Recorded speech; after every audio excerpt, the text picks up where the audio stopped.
Hi mga guys, so today's video nga pala, ito nga palang video na to ay for entertainment lamang dun sa mga hindi pa marunong magbalat ng nyug. Papakita ko lang sa inyo step by step mga guys.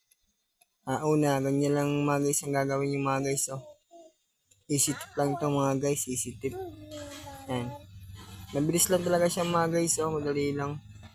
Madali lang siya matutunan mga guys. Kaya lang mga guys, sa umpisa pa lang mga guys, kapag baguhan ka pa lang sa pagbalat ng nyug, medyo mahirapan ka konti. Pero tiyaga lang mga guys, tiyaga lang. Bilis lang yung matutunan. Tingnan nyo lang yung video para kung sakaling gusto yung matutong magbalat ng nyug, malalaman nyo na kagad, matutunan nyo na sa video niyan mga guys. Panoorin nyo lang mga guys. Step by step yan mga guys. Oh. Madali lang talaga yan mga guys, madali lang. Yan o. Oh. Pag-aralan mo lang maigi, tingnan nyo yung video para matutunan nyo yung mag-experience kayo magbalat ng nyug. At para kung sakali, gusto nyo yung gawin yan, alam nyo na siya mga guys. Yan. Hindi lang yan mga guys.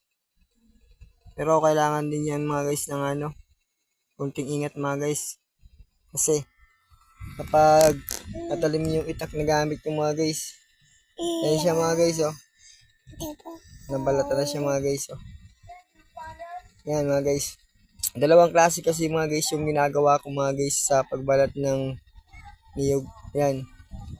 Ganyan, pwede rin yan mga guys. Ganyan na style ng pagbalat ng niyog mga guys. Oh. Yan. Tatanggalin nyo lang muna yung yung sa niya. Sa puwitan yan mga guys. Sa puwitan ng niyog mga guys. Alisin muna yung balat niya. Saka itakin nyo yung dulo. Yan, yan. Tulad nun mga guys, oh. Muntik sana yung taliri ko mahiwa. Buti na lang, nadaplisan lang. Hindi nagtalab. Kaya sabi ko kanina, kailangan din kunting ingat sa pagbalat. Kailangan din ng kunting ingat sa pagbalat ninyo mga guys kasi pwede rin mahiwa ang mga daliri kapag nagkamali ka sa pagbalat. Yan mga guys, oh. Easy lang mga guys. Oh. Madali lang talaga siya mga guys, madali lang. Yan na siya mga guys, oh. Oh. Comment lang mga guys kung alin sa bilis na, kung alin dun sa dalawa, kung alin sa bilis na, mabilis na nakabalat yan. Sige mga guys, hanggang dito na lang muna yung video ko. I love you na lang mga guys, bye. Thanks for watching.